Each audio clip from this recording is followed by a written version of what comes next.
capítulo 1, versículo 2 y versículo 4. Fue algo parte de lo que vimos el día miércoles. No es una segunda parte, pero es importante esto. Tened por sumo gozo, hermanos míos, el que os halléis en diversas pruebas. Dígale al que tiene a un lado, tener sumo gozo cuando nos encontremos en diversas pruebas. Siguiente, sabiendo que la prueba de vuestra fe produce. ¿A cuántos le falta paciencia aquí? ¿A los demás no? ¿Cómo le hacen? A ver, ¿quién está paciencia? Tienes que tener mucho gozo porque te vas a encontrar en diversas pruebas. Porque la paciencia es un fruto que se trabaja. Y que la paciencia tenga su perfecto resultado, para que seáis perfectos y completos, sin que os falte nada. Cierre sus ojos y oremos al Señor. Padre, en esta mañana, en esta tarde ya, Señor, te queremos dar gracias, primeramente por el don de la vida, Señor. Gracias. Gracias, Padre, porque estamos en tu casa para recibir tu palabra, Señor. Habla nuestro corazón, abre nuestro entendimiento, Señor, porque sé que muchos de los que estamos hoy aquí, seguramente muchos que nos están viendo, Señor, estamos pasando tiempos de pruebas, tiempos de aflicción, tiempos de situaciones difíciles, Señor, pero confiamos en ti, porque sabemos que tú tienes el control de todas las cosas y confiamos en tu divina provisión. Muchas gracias, Señor. Te alabamos a ti, te exaltamos en el nombre de Jesús. Amén y amén. ¿Cuántos le pueden dar palmas al Señor?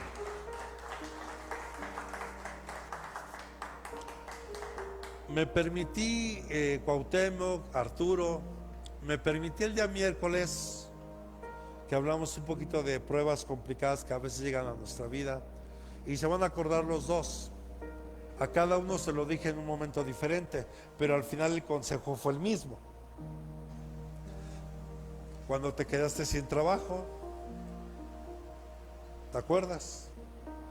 Que fue una temporada difícil. ¿Te acuerdas cuando hubo esa temporada difícil en casa? ¿Cuál fue el consejo? ¿Cuál fue? Gózate. Y al principio dice, ¿cómo me dice eso, pastor? ¿Cómo me dice que me goce en medio de que tengo una enfermedad? ¿Cómo me dice que me goce en medio de que tuve una pérdida? ¿Cómo puedo yo gozarme en medio de que me quedé sin trabajo? ¿Cómo puedo gozarme? ¿Cómo empezamos en Santiago 1:2? ¿Me lo pones, por favor?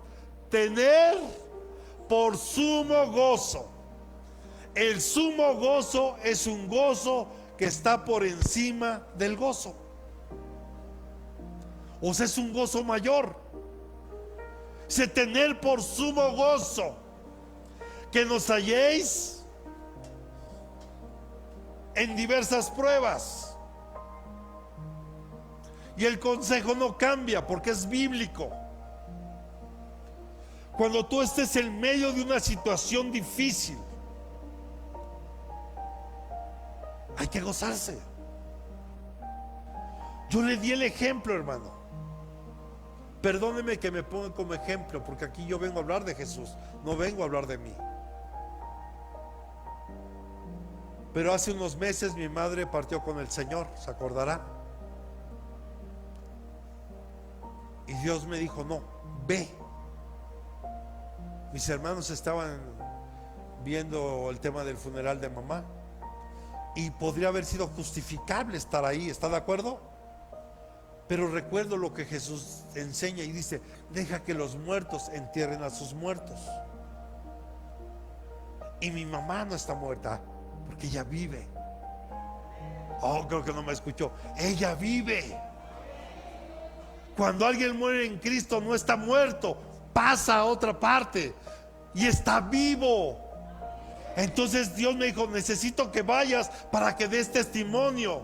Y yo le dije, y gocémonos, hermano. Yo me gocé, obviamente parte de mi carne, de mi humanidad, se dolía por la pérdida.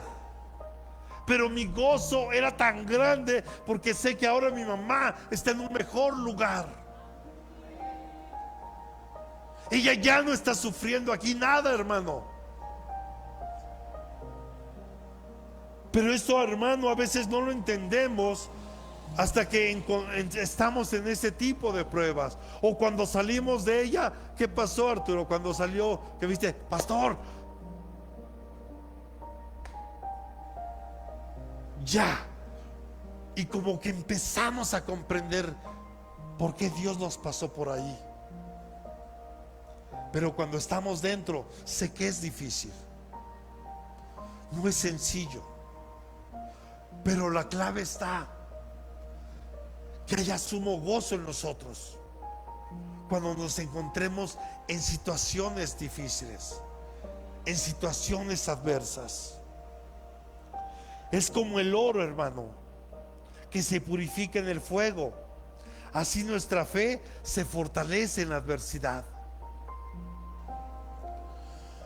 El oro, hermano, para que sea oro puro, tiene que estar a más de 1000 grados.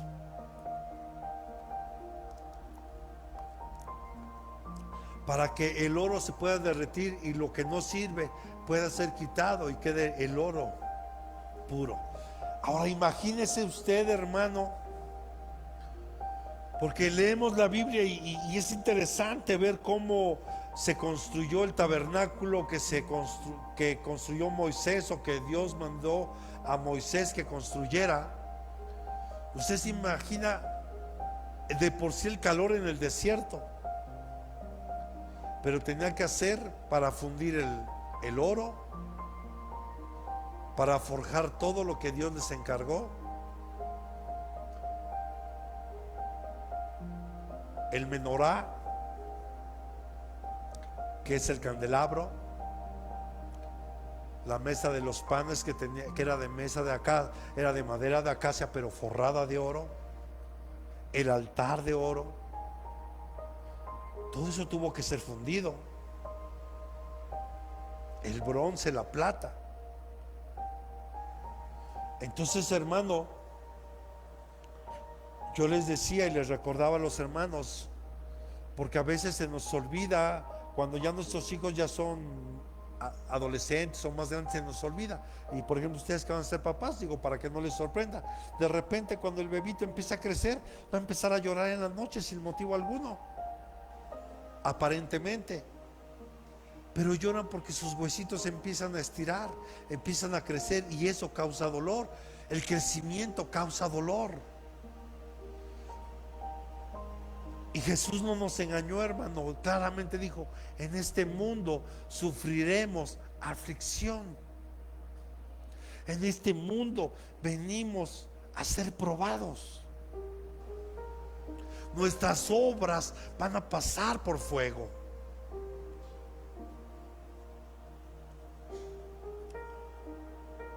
La palabra perseverancia, si me ayudas por favor, Jazz. La palabra perseverancia, para que vayamos ahí tomando nota y sobre todo que vayamos comprendiendo mejor el tema, viene de la palabra del griego que es opomone, que significa existir o tener. O sea, nosotros debemos de tener o ser personas que deben de tener perseverancia. Hay personas, hermano, que a la mitad de la prueba se salen.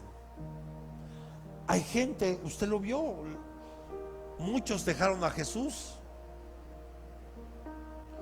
Cuando Jesús le dice a sus discípulos: ¿y qué? ¿También ustedes se quieren ir? Cuando él estaba explicando de la Santa Cena, cuando estaba explicando el que no coma de mi cuerpo, el que no beba de mi sangre. Pero ellos estaban hablando, él está hablando de una manera espiritual, pero la gente lo estaba entendiendo literal. Decía: esta palabra es dura, mejor nos vamos. Y mucha gente empezó a abandonar a Jesús. La clave para nosotros como hijos de Dios es la perseverancia. Debemos de tener opomone, o sea, perseverancia. Permanecer ahí, tener perseverancia. En la vida, hermano, el que no persevere, dice la Escritura, porque el que no persevere hasta el fin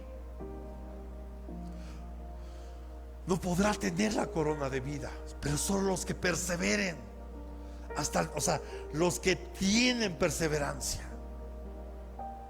Pero también se deriva de otra palabra, que es emeno, que significa, ¿me pone la otra, hija?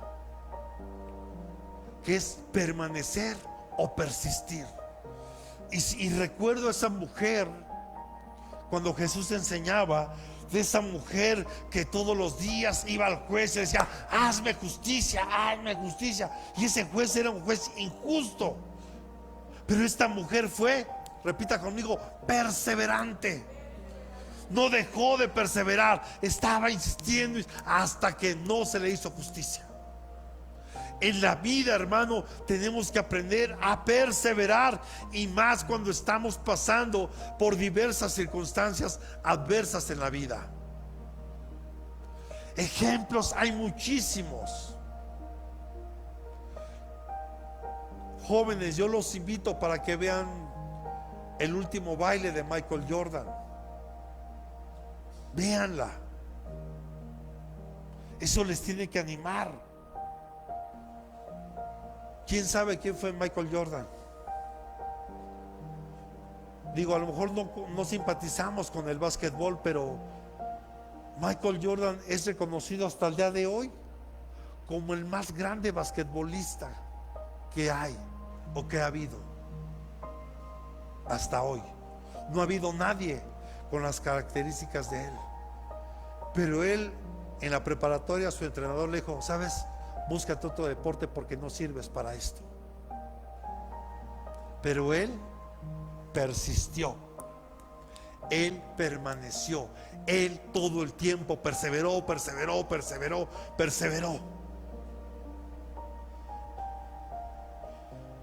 ¿Quiere ver otra?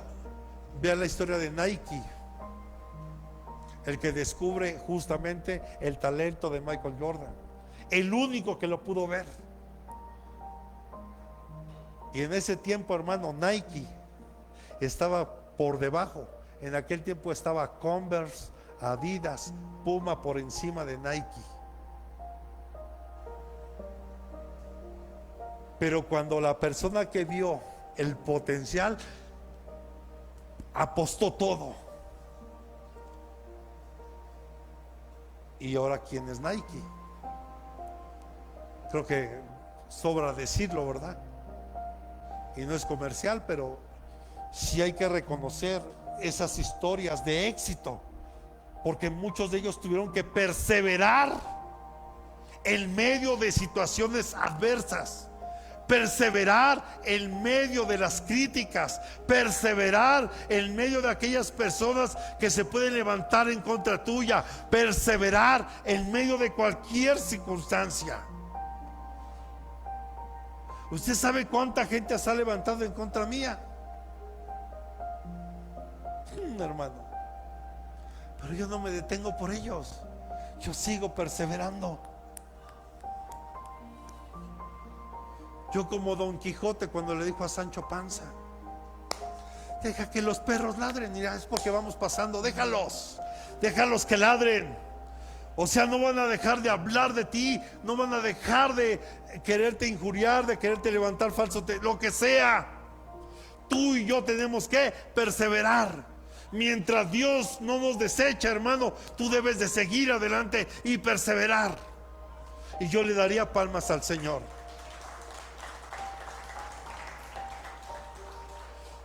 Entonces, estas palabras que acabamos de ver, hermano, se utilizan en contextos que implica constancia y resistencia en la fe, o perseverancia a través de las dificultades. Hermano, porque, perdóneme,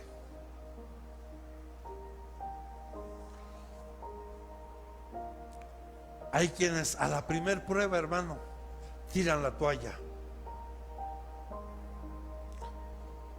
Hay quienes a la primera circunstancia pueden irse hasta en contra de Dios. ¿Qué parte no hemos comprendido de que Dios es soberano? De que Dios es todopoderoso y no hay nadie como Él. Dios, escuchaba el otro día y les tuve que recordar, Dios no castiga.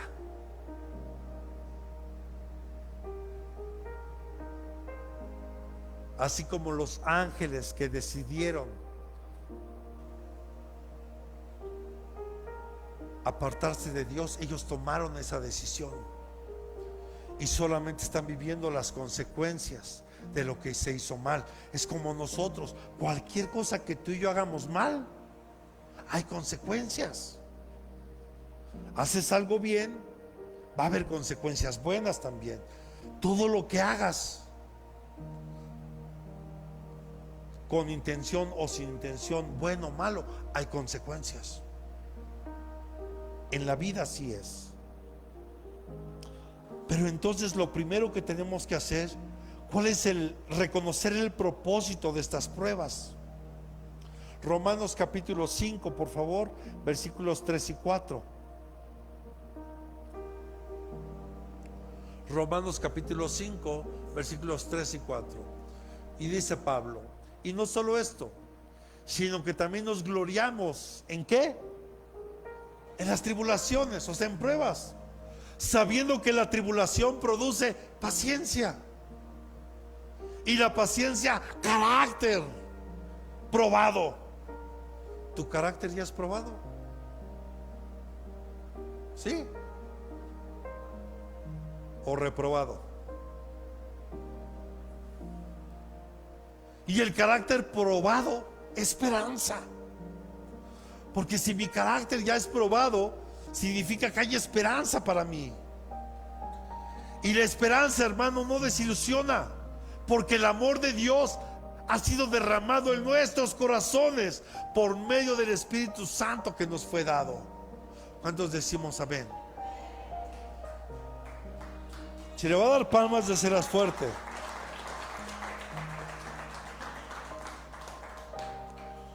Y lo que hablábamos, por ejemplo, el oro, y eso lo encuentra usted en la primera epístola o la primera carta de Pedro. Ponlo, hija, primero de Pedro 1, 6, 7. Porque las pruebas, hermano, diga, repita conmigo, las pruebas purifican nuestra fe. Mire otra vez, aquí, ahora Pedro, ya vimos a Santiago, Pablo, ahora Pedro. Y yo pregunto, ¿ellos no sufrieron? ¿Cómo murió Pedro? Crucificado de cabeza. En lo cual os regocijáis grandemente, aunque ahora, diga que tiene un lado, por un poco de tiempo, si es necesario, seáis afligido con diversas pruebas, para que la prueba de vuestra fe, más preciosa que el oro, perece, aunque probado por fuego, sea hallada que resulta en alabanza. Oh, que entonces cuando yo me gozo en esas pruebas y mi carácter empieza a ser aprobado, entonces esto es como una alabanza, gloria y honor en la revelación de Jesucristo. Mire qué hermoso, hermano.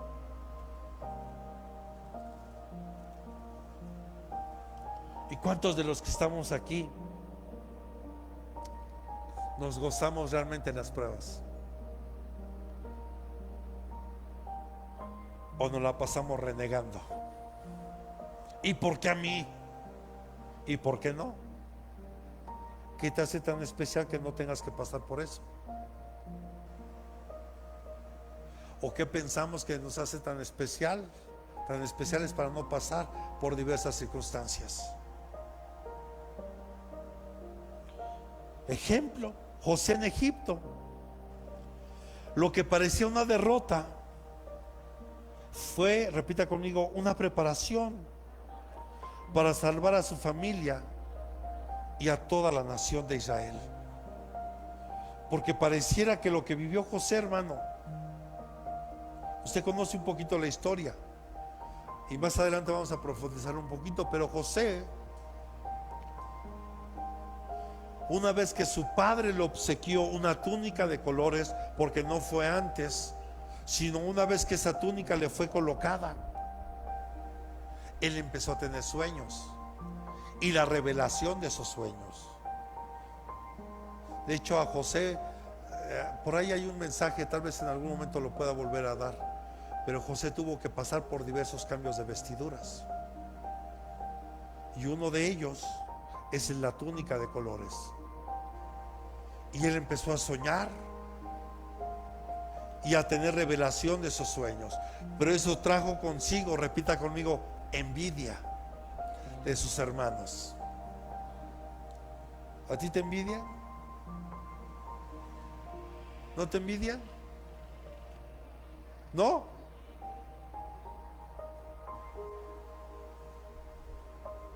Claro que nos envidian, porque Dios nos da una gracia especial para con las personas, y eso causa envidias. Y fue lo que pasó con José. Y a José lo terminan, acuérdense que lo querían asesinar, pero es ahí donde entra Judá. No lo matemos, mejor vendámoslo como esclavo. O sea, Judá intervino para salvar la vida de José. Y ahí, hermano, hubo un traslado de primogenitura. Porque ¿quién era el primogénito? Rubén.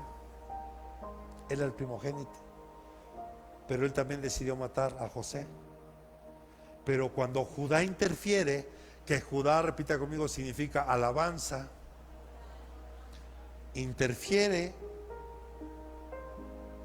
de ahí hay un traslado. Por eso vemos que de los judíos viene nuestra salvación,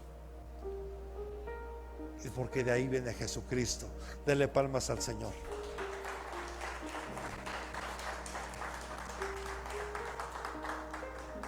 Y usted conoce la historia. Ahí fue comprado por Potifar, lo llevó a su casa e hizo que todo lo que José hacía prosperara. Pero después usted conoce la historia. Seducido por la esposa de Potifar, y él, al no acceder, lo acusan y va a la cárcel otra vez injustamente. Él no tuvo nada que ver con tener sueños y revelación, causó envidia. Lo venden, una injusticia, a la cárcel injustamente. Un tiempo estuvo ahí, trae una revelación de los sueños del panadero y del copero. Uno restituido en su puesto, el otro muerto. Y después de un tiempo se acordaron quién era José, y ahí lo dejamos para que más adelante sigamos. Entonces José, hermano, parecía una derrota, pero en realidad fue una preparación de parte de Dios para salvar a su familia y a toda una nación. A veces tú y yo no alcanzamos a dimensionar por qué estamos pasando diversas cosas, porque es un tiempo donde Dios te está preparando para algo, y a la vez trabaja con nuestro carácter, trabaja con nuestra fe. Silvia, ¿cómo te sientes? Se quitó desde ese día. ¿Qué crees que Dios quería?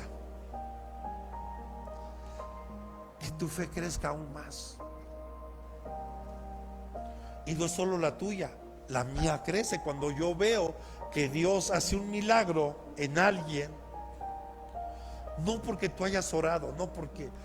Claro que es una bendición ser un instrumento en las manos de Dios, pero cuando tú ves lo que Dios hace, también tu fe crece. Y prepara, hermano. Yo le invito a que no falte.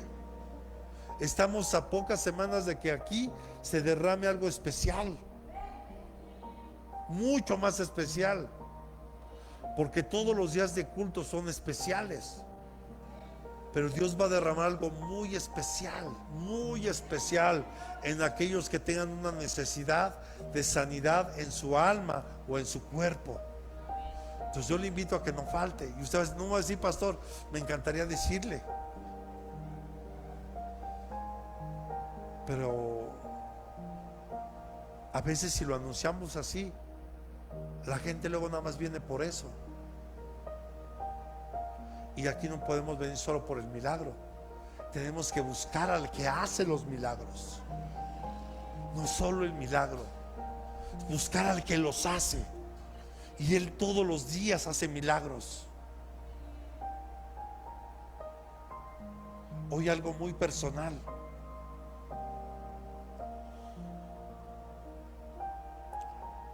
La mamá de mis hijas decidieron donar sus órganos. Y sabe, son milagros que Dios va a hacer, porque a través de un órgano de alguien. Imagínense una persona en espera de un riñón. ¿Cuántos años tal vez están esperando un órgano? Y no es un milagro que llegue. Aquí está lo que necesita. ¿Se imagina? ¿Cuántas vidas?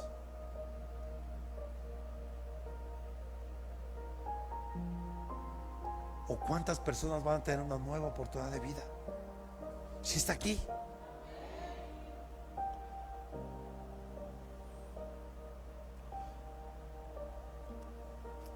Le decía, hermano, el propósito de reconocer el propósito de las pruebas.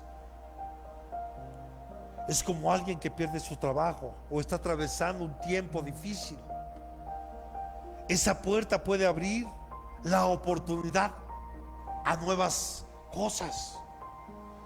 ¿Cuántos por miedo, hermano, siguen estando en un trabajo o en un negocio que tal vez ya ni se sienten a gusto, ni se sienten cómodos, pero están ahí por la seguridad de lo que les llega cada quincena?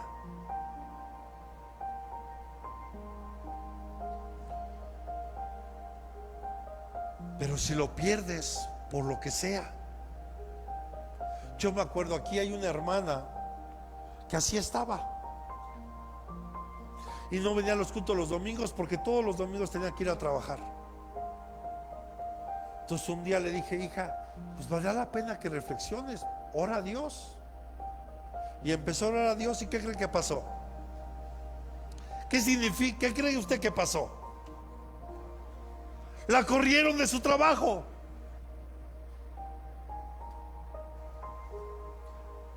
Y pues sí, te dan una liquidación. Dices, bueno, pues haces tus cuentas. Dices, bueno, pues puedo con esto estar tanto tiempo, pero algo tengo que hacer.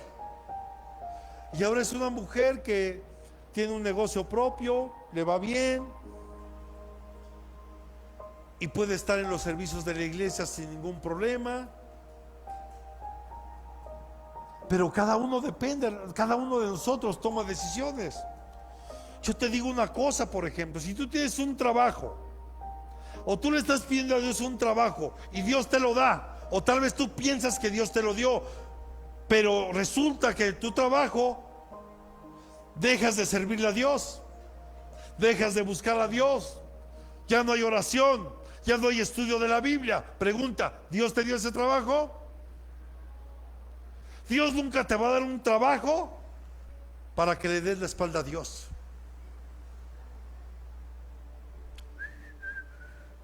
Reflexionen, porque a veces podemos pensar que viene de Dios eso, pero es un engaño, porque las bendiciones que Él da no añaden tristeza en ellas. No hay tristeza. Por eso yo tuve que tomar también ciertas decisiones. Si había algo que a mí me estaba alejando de poder estar al 100 en la iglesia, yo tenía que tomar decisiones. No es algo que yo quisiera, pero tuve que tomar decisiones. Y yo puedo decir que hoy el trabajo que tengo Dios me lo dio, porque tengo el tiempo de poder estar aquí los miércoles, aunque llegamos corriendo, pero aquí estamos el miércoles sirviéndole a Dios. Podemos estar de manera normal los sábados cuando tengamos que estar, a excepción de ayer por un tema de fuerza mayor, pero regularmente aquí estamos. No que antes ya no podía ni programar discipulados ni nada, porque quién sabe si podía estar. Entonces no funciona así. Y aquí es donde se toman decisiones. Pero tú no te das cuenta que tal vez, hermano, al que te corran de un trabajo o dejes algo, se abren otras oportunidades buenas para ti, y tal vez mucho mejores de las que tenías. Pero no lo vas a experimentar hasta que no pases por ahí. Y obviamente, hermano, estas pruebas nos ayudan a nosotros a depender cada día más de Dios. Y le decía Génesis capítulo 50, verso 20. Vean lo que José terminó diciéndole a sus hermanos después de que pasó todo ese proceso hasta que salió de la cárcel. Y dice la escritura que José era el segundo hombre más poderoso en Egipto. Solamente estaba por encima de él Faraón. Y aquí es cuando ya está con sus hermanos y les dice: vosotros pensaste hacerme mal, pero Dios lo tornó en bien para que sucediera como vemos hoy, y se perseverara la vida de mucha gente, o sea, la de ellos y la de muchas personas. Porque usted sabe que vino una gran hambruna en Egipto, y uno de los sueños que Dios le reveló a José: 7 vacas gordas, 7 vacas flacas. Y es ahí donde viene la revelación de esos sueños. Y él pudo construir con la sabiduría de Dios graneros para almacenar, para esperar la temporada de vacas flacas. ¿Se acuerda? Y es cuando llegan sus hermanos ahí y José los reconoce, y ya sentado con ellos les dice: por eso Dios lo permitió. Es que a veces no entendemos por qué Dios permite ciertas cosas. Y a veces, hermano, hay gente que abandona a Dios porque piensan que Dios no contestó una oración. Lo que a veces no entendemos es que cuando Dios guarda silencio en una oración que pareciera que no te contesta, solo te está diciendo: aprende a esperar. Dios no está sordo. Desde el primer momento en que tú oras, Dios escucha tu oración. ¿Qué pasó con Daniel? Cuando él lanzó una oración, porque el rey había mandado matar a todos los sabios de aquel tiempo, y en eso estaba incluido Daniel. Porque imagínense, le dice: a ver, tuve un sueño, pero no les digo qué sueño tuve. Revélame el sueño que tuve. Pues por lo menos dime qué soñó, ¿no? Y así fue, y nadie pudo decirlo. Y Daniel se postró a orar, y su oración fue escuchada desde el primer día. Pero el ángel que traía la respuesta, ¿qué le dijo? Mi muy estimado Daniel, desde el primer momento que tú oraste, tu oración fue escuchada y yo traía la respuesta. Pero cuando venía para acá, me encontré ¿a quién? Al príncipe ¿de qué? De Persia. Pero cuando vaya de regreso, ahora me voy a enfrentar al príncipe de Grecia. Pero ¿qué quiero decir con esto, hermano? Que desde el primer momento que tú sueltas una oración con fe, Dios ya la escuchó. Y tal vez la respuesta ya está, pero aquí tuviste que esperar. Y para el ser humano, hermano, esperar es lo más complicado que puede existir. Somos bien desesperados para todo, hermano, hasta en el tráfico. Quieres pasar tú primero antes que todos. Es uno y uno. Si hay gente para abordar algún transporte, igual, hermano, pero no nos gusta esperar. Entonces vemos aquí, hermano, segundo, ¿Cómo podemos entonces mantener la fe en medio de estas dificultades o de estas adversidades? ¿Qué dice Hebreos 11:27? Porque dice que Moisés perseveró.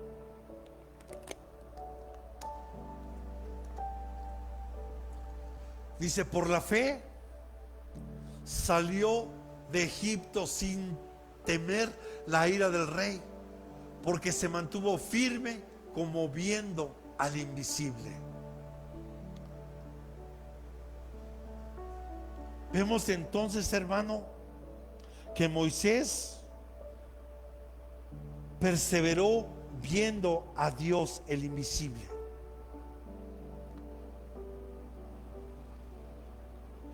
No le tuvo miedo al rey. Mire qué interesante. Cuando vemos los primeros 40 años de Moisés ahí en Egipto, ¿por qué salió huyendo?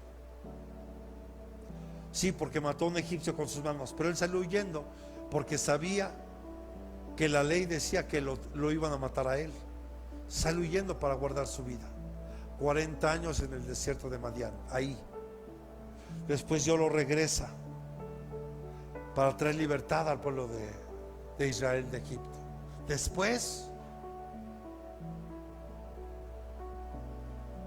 viendo solo a Dios, Moisés perseveró, solo viendo a Dios. Es como Daniel cuando fue arrojado al foso de los leones. Su fe lo sostuvo en medio del peligro. ¿Qué es lo que nos va a sostener a nosotros? Nuestra fe. Teniendo, acuérdense que vimos que era la palabra opomone, es estar, tener, existir, permanecer, persistir, estar ahí, hermano, de una manera constante, estar ahí, no dejar de ver a Dios, no dejar de verlo. Si nosotros vemos el alrededor, nosotros, hermano, nuestra fe se va a extraviar. Si usted pone su fe en mí, quiero decirle que usted ya se equivocó. Si pones tu fe en tu mamá, en Isaías, ya se equivocaron. Ya se equivocaron. No podemos poner la fe en el pastor, sino en Dios, solo en Él, porque Él nunca te va a fallar. Él siempre va a estar ahí, contigo, en cada momento, en cada instante. Es lo que le decía a Ingrid yo en estos días. No dejes de mirar a Dios. No dejes de mirar a Dios. Pase lo que pase, Dios sigue siendo Dios y nunca dejará de ser Dios. Él es soberano.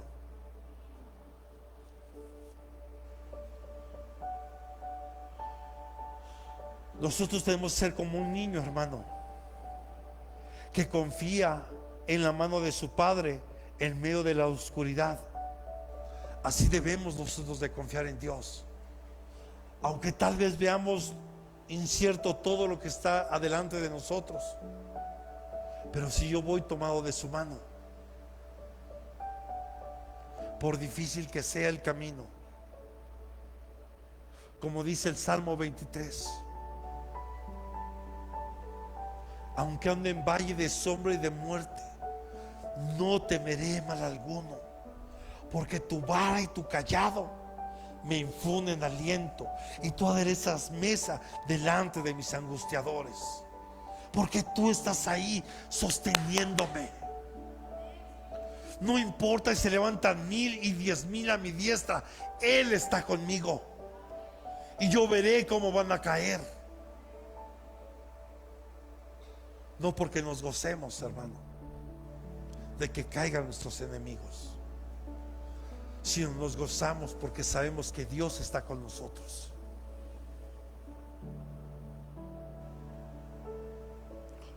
Es como ahora, cuando hemos tenido la pérdida de algún familiar o estamos atravesando ese dolor, ese duelo.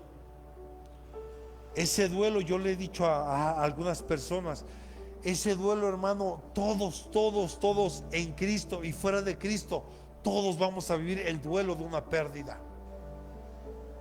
cuando un familiar ya no esté.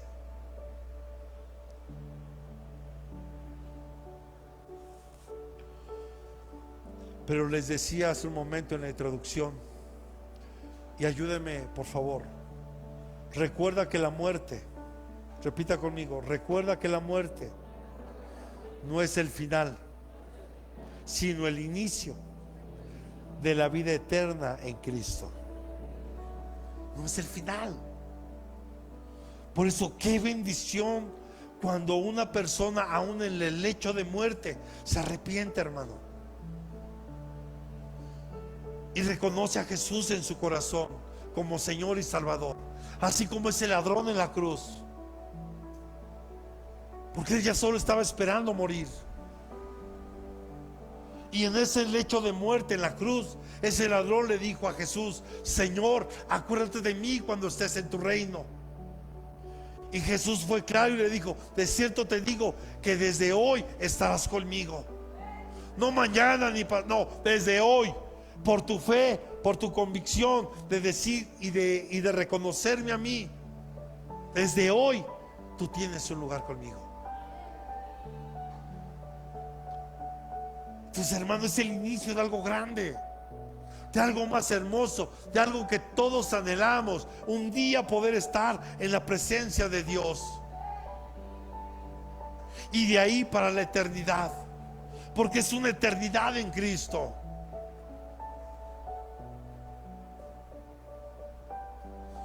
Si está aquí, hermano.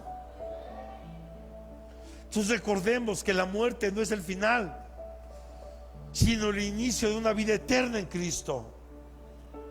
Juan 11:25, Jesús dice que Él es la resurrección y la vida, y el que cree en Él, aunque esté muerto, vivirá.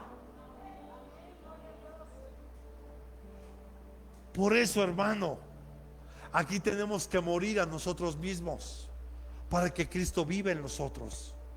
Era lo que Pablo decía: mas ya no vivo yo, mas ahora Cristo vive en mí. Y por eso Pablo afirmaba y decía: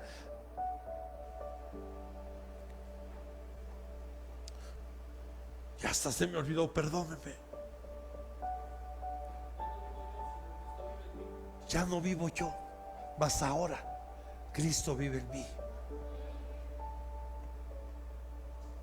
Cuando tú sabes que Cristo vive en ti, el morir, hermano, tú ya sabes a dónde vas. Tú ya sabes a dónde vas a estar. Por eso Pablo, con toda seguridad, con toda convicción, sus mejores epístolas las escribió en prisión. Él primero empezó a enseñar de un Cristo crucificado, pero después empezó a enseñar de un Cristo glorificado. Y esta revelación fue estando en prisión, en Colosas, en Filipo, en Efeso, ahí en prisión.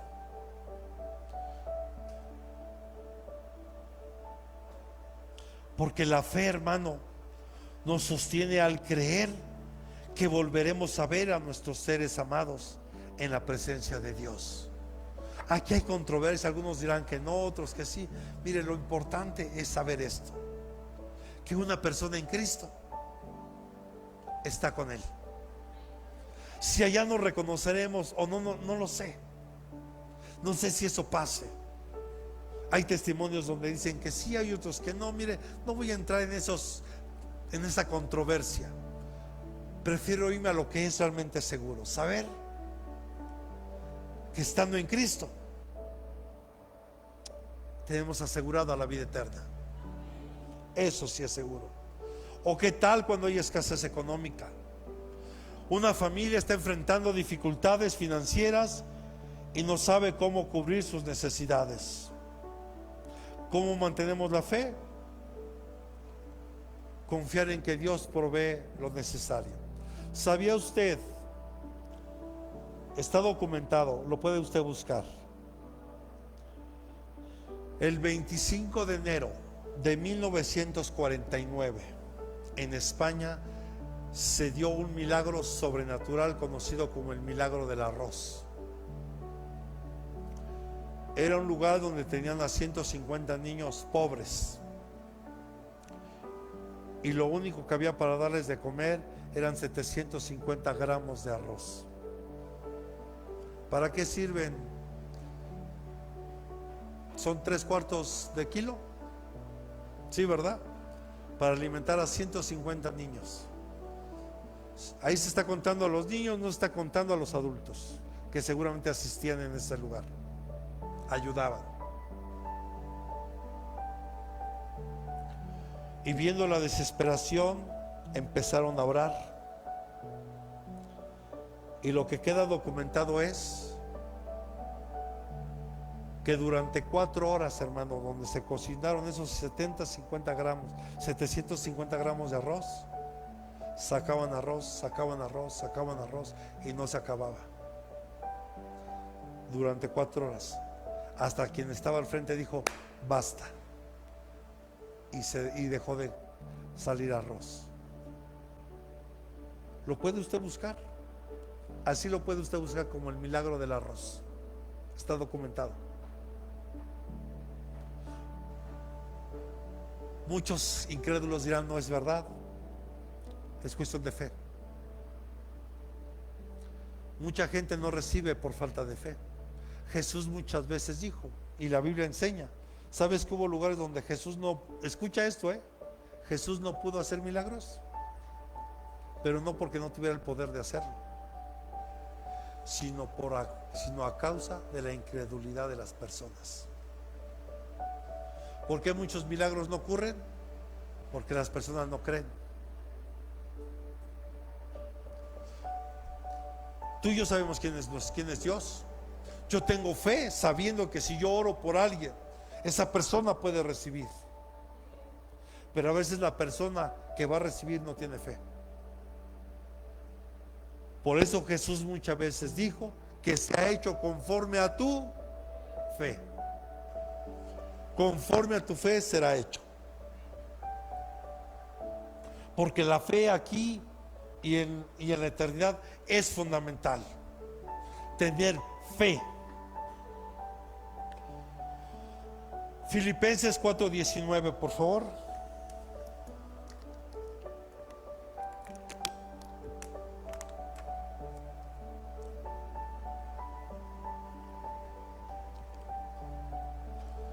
Y mi Dios proveerá a todas vuestras necesidades conforme a sus riquezas en gloria en Cristo Jesús. ¿Cuántos le pueden dar palmas al Señor y lo creen?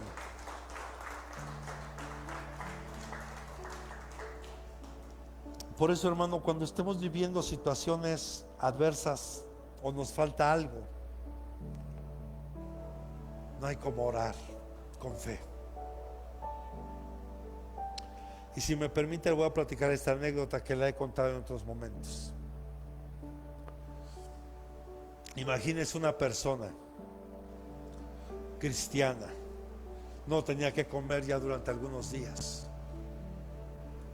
y empezó a orar, y todos los días oraba: Señor, yo sé que tú vas a suplir mis necesidades. Señor, yo sé que vas a suplir nuestras necesidades. Pero ¿qué cree? El diablo, que el Señor lo reprenda, también estaba escuchando, y le dice a uno de sus personal que le ayuda: llévale esta despensa a esa mujer, y cuando te pregunte quién se la envía, le dices que fui yo. Okay. Así lo hizo, fue, tocó la puerta, le entrega la despensa, y la mujer empieza a gritar y gloria a Dios, aleluya, gracias Señor. Y el otro así como, y no me va a preguntar. Y dice, y no me va a preguntar quién se la mandó. No me interesa, porque cuando Dios ordena, hasta el diablo obedece. Así es, porque mi Dios es poderoso, y Él usa a quien tenga que usar.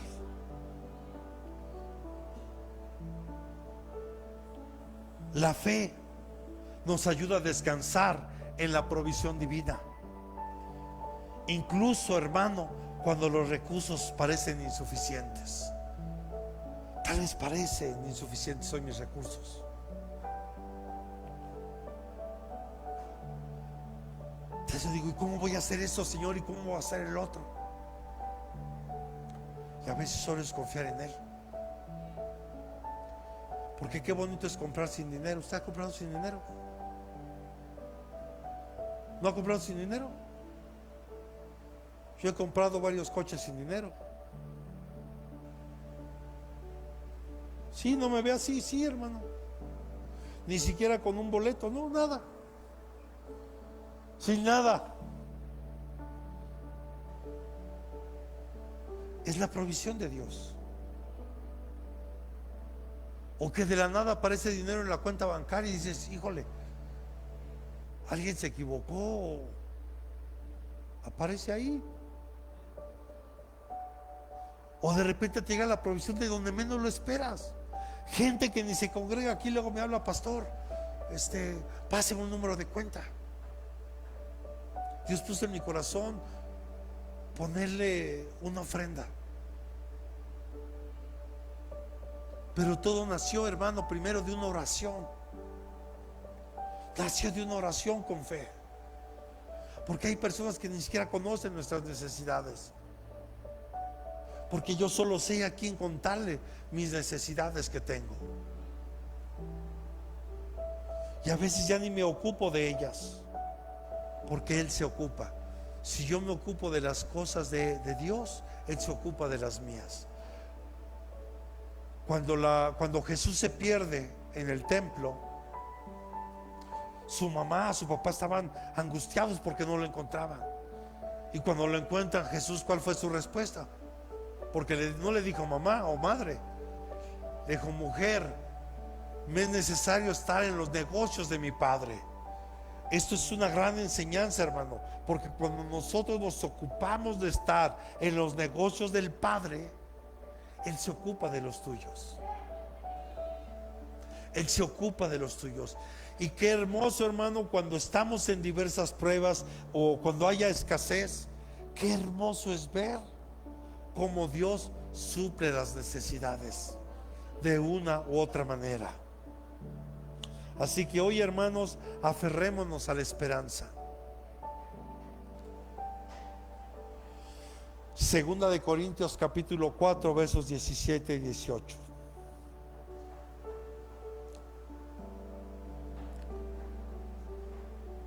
Pues esta aflicción leve y pasajera nos produce un eterno peso de gloria que sobrepasa toda comparación. Ponga atención, esta aflicción es leve y pasajera, o sea, es por poco tiempo. Al no poner nuestra vista en las cosas que se ven, dígale al que tiene a un lado, deja de mirar las cosas que se ven, sino en las que no se ven. O sea, pon tu mirada en lo que no se ve, porque las cosas que se ven son temporales, o sea, tienen caducidad, pero las que no se ven son eternas. Hay gente que se la pasa viendo solo lo natural y deja de ver lo espiritual. Es como la mujer, hermano, que estaba en el pozo, la mujer samaritana, que a Jesús le dice, dame de beber. Metió su cubeta al pozo, le dio agua. Y Jesús le dice, si tú supieras quién te pide de beber, tú me pedirías a mí. ¿Y qué hizo la mujer samaritana? Pues si no tienes con qué sacar agua, porque así somos. Solo estamos viendo las cosas que se ven y estamos dejándolo de vista lo que no se ve. Y lo que se ve, hermano, aquí todo tiene caducidad. Repita conmigo, hasta nuestro cuerpo tiene fecha de caducidad.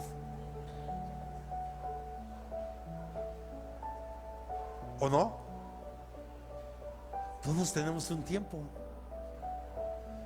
¿Qué es la caducidad? Si yo reviso esta botella, trae una fecha de caducidad. Si compro algo, trae una fecha de caducidad. Nuestro cuerpo tiene una fecha de caducidad. Y tarde o temprano, un día ya no estaremos aquí. Por eso, hermano, es mejor poner nuestra mirada en las cosas de arriba, en lo que no se ve, en eso que es invisible y que para muchos es locura lo que predicamos. Pero el evangelio es poder de Dios. Le decía Pablo en prisión, hermano, escribió cartas llenas de gozo y de esperanza. Filemón, Filipenses, Efesos, Colosenses.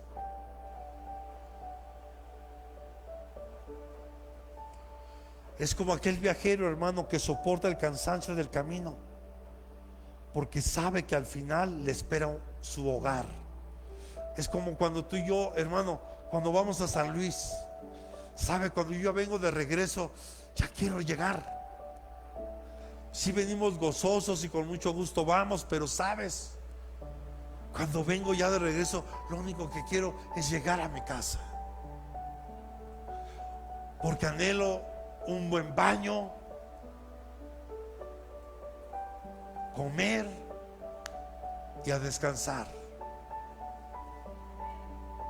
No importa el trayecto, hermano. Recuerde que aquí la Biblia nos enseña que venimos de paso. Somos peregrinos y extranjeros en esta tierra y venimos de paso, porque nuestra nacionalidad no es terrenal, es celestial. Así que hoy, hermano, déjese moldear por Dios, porque hoy mucha gente tiene incertidumbre del futuro.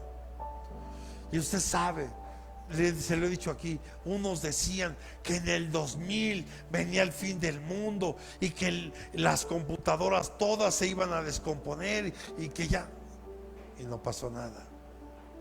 Otros decían que en el 2012 los mayas decían que venía un cataclismo y que venía el término, y no pasó nada. Otros decían que esta nave que se acercó, bueno, que no era un meteoro, que era una nave nodriza, y que el famoso Atlas, ¿no? Y así, hermano.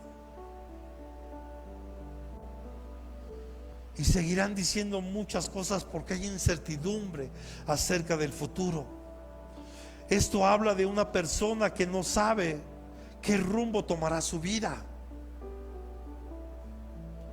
Porque una persona que sabe, que se está preparando para aquí en lo terrenal, si alguien, un joven está estudiando una carrera, sabe hacia dónde va, sabe lo que quiere, deja de haber incertidumbre, sabe perfectamente lo que quiere y va a luchar por eso. ¿Cómo podemos entonces aferrarnos a esta esperanza? Dígale que tiene a un lado, confiemos en que Dios dirige cada paso. ¿Sabes por qué estás hoy aquí? El pastor no te trajo, no te convocó. El que te convocó es el Espíritu Santo, y Él puso en tu corazón que hoy vinieras, que hoy vinieras, que hoy estuvieras aquí, porque tal vez necesitabas escuchar esto hoy.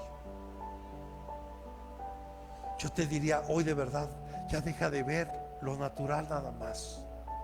Por eso, si se da cuenta, empezamos el servicio pidiéndole que pusiera las manos en su cabeza, para que se derribara toda fortaleza. Porque a veces no nos damos cuenta y se empiezan a levantar fortalezas en mi mente, que me impiden ver más allá de lo que Dios quiere, de lo que Dios quiere enseñarnos y mostrarnos. La esperanza nos da paz en medio de lo desconocido. Hermano, sé que todos, cuando nos enfrentamos a algo desconocido, hay cierto temor, y es normal. Por eso te decía, cuando tú estás en Cristo, sabes a dónde vas. No porque lo merezcamos, porque en realidad, hermano, no es porque lo merezcamos, es por su gracia y misericordia.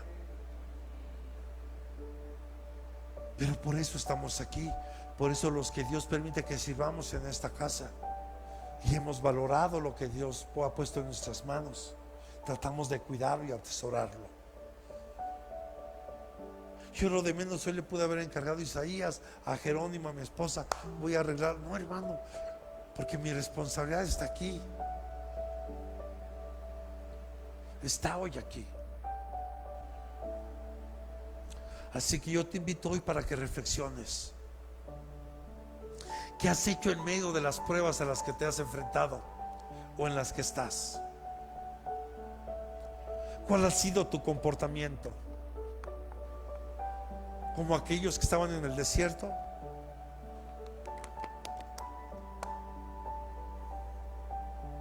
¿Como esa generación que tuvo que perecer en el desierto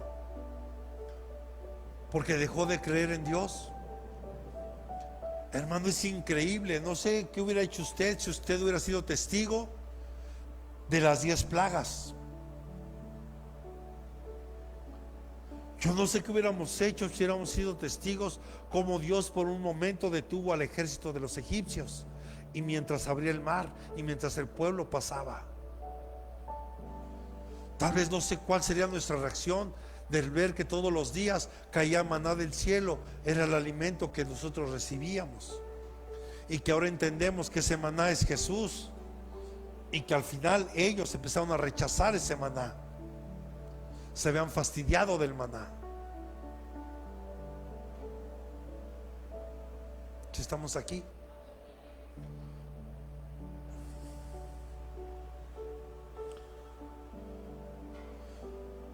hermano, para poder perseverar, necesitamos la comunidad, necesitamos estar en la iglesia. En Gálatas 6:2 nos dice: sobrellevad los unos las cargas de otros. Gálatas 6:2. Llevad los unos las cargas de los otros y cumplid así la ley de Cristo. Es cuando tú te sumas a tu hermano que sabes que está teniendo una aflicción, y escucha, no solo te limitas a orar por él. Si sabes que hay una necesidad específica y tú puedes hacer algo por él. Por ejemplo, ¿qué haríamos si supiéramos que una hermana perdió todo en una inundación? ¿Tú crees que va a bastar con nuestras oraciones? Si podemos, vayamos, pongamos nuestras manos, ayudemos a limpiar, a sacar todo lo que no sirve. Y si a mí me sobra un tanque de gas, hermano, yo le dono un tanque, hermano. Amén. Ese es sobrellevar las cargas, no solo es orar. A veces hay que hacer algo más. Y vemos que la iglesia primitiva lo compartía todo y se fortalecía en unidad.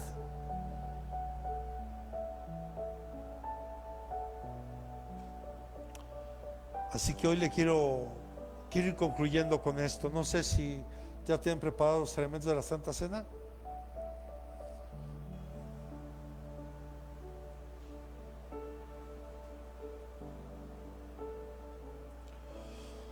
Así es lo que hacemos, hermano. Ahorita que hay situaciones de salud de algunos hermanos, o de familiares, o de conocidos, cuando nos unimos en oración, eso fortalece la fe de quien está solicitando la oración, y tal vez de quien va a recibir el milagro de la oración. Pero eso fortalece a la iglesia. ¿O qué no fortalece a la iglesia? Cuando vemos una necesidad y Dios contesta esa oración. A ver, yo le quiero preguntar esto, así, con todo mi corazón. Le estuvimos pidiendo oración por Nancy. Gracias, de verdad, gracias por el tiempo que usted dedicó en oración por Nancy. De verdad, muchas gracias. ¿Y usted piensa que su oración no fue contestada? Sí, hermano. Porque a veces el milagro queremos que se dé como uno piensa que tiene que ser. Pero qué mayor milagro saber que está en Dios y que a través de un órgano ella pudo dar vida a otras personas. Si está aquí. Entonces esto, hermano, no tiene que bajar, al contrario, porque los milagros se dan no como uno espera a veces, sino Él es soberano. Él sabe por qué. Mire, para concluir, solamente le voy a dar este testimonio, a ver si mi esposa se acuerda. Cuando estábamos al frente de un grupo de oración, teníamos a Juan y su esposita.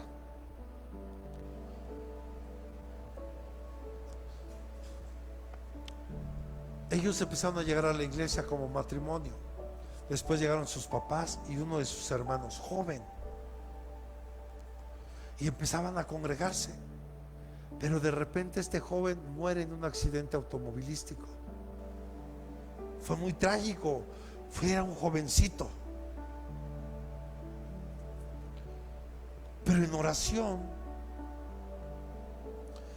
Dios le reveló algo a nuestro pastor, y esto fue lo que ocurrió. Porque muchos se preguntarán, ¿cómo es que ahora que ya empezaba a congregarse, que empezaba incluso a servir en la iglesia, fallece en un accidente automovilístico? Pareciera irracional, ¿verdad que sí? Hace un momento yo le dije que cada cuerpo físico tiene fecha de caducidad. Sabe, es una forma de decir, Dios conoce cuál es nuestro tiempo de cada uno. Este joven, Dios se lo tuvo que llevar, porque él en un tiempo más adelante se hubiera alejado, se hubiera apartado de Dios y tal vez se hubiera muerto sin Cristo. Y qué mejor que se lo llevó estando en Cristo, porque hoy sabemos dónde está. Pero esto, hermano, los papás no lo recibieron bien. De hecho, dejaron de ir a la iglesia porque empezaron a responsabilizar a Dios. Perdóneme, Dios no es responsable si un borracho sale y hace un desastre aquí afuera. Dios no es responsable de que muchos de los que estamos aquí no cuidemos nuestro cuerpo y tengamos diversas enfermedades. Dios no es responsable de eso. Él te da el cuerpo, te da la vida.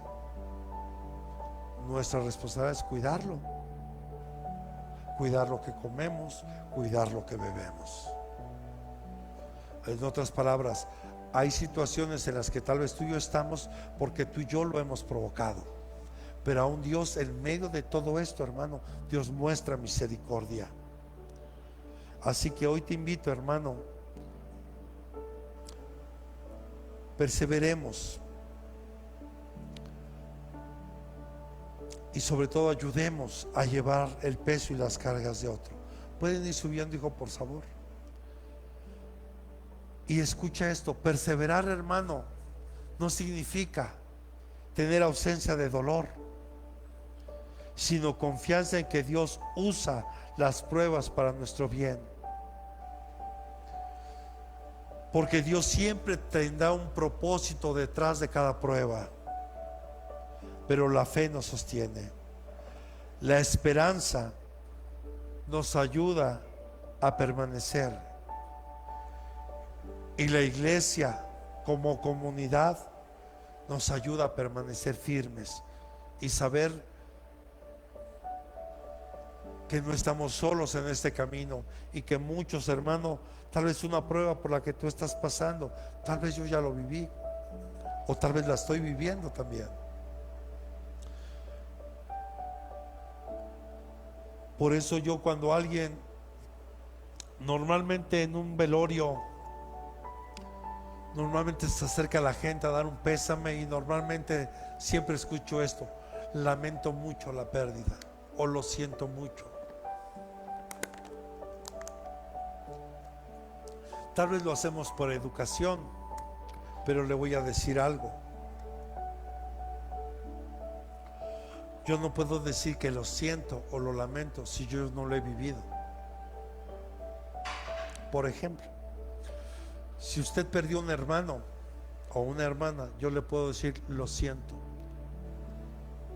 porque perdí a mi hermano mayor hace algunos años, de hecho 13 años ya de eso. Si usted no tiene mamá o pierde a su mamita, yo le puedo decir lo lamento, lo siento, porque sé lo que es no tener a mamá. Y esto sí está más reciente. No le puedo decir, si usted pierde un papá, no le puedo decir que lo siento, porque ni siquiera conocía a mi papá, terrenalmente hablando. No sé si me estoy dando a entender. Yo lo que aprendí como consejo, cuando regularmente yo voy a un velorio, el simple hecho, aquí estamos para apoyarle, para servirle. Un abrazo, o tal vez no decir nada, aquí estamos.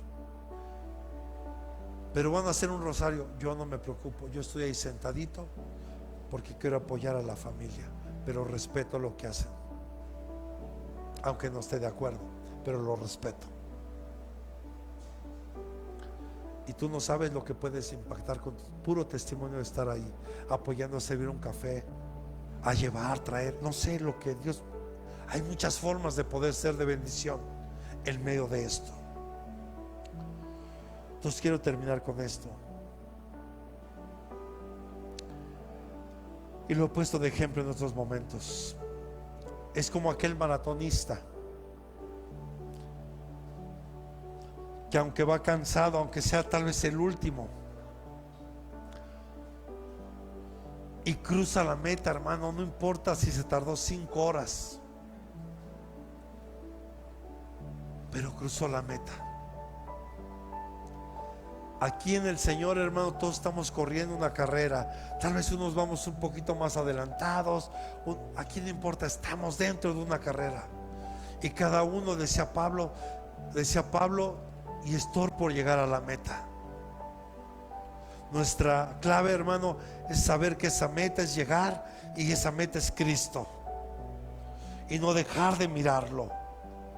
Así que nunca te rindas en medio de las pruebas, y con la ayuda de Dios llegaremos al final y victoriosos. ¿Cuántos le damos palmas al Señor? Y se pone sobre sus pies. Y mira, yo te invito, hermano, hoy que celebramos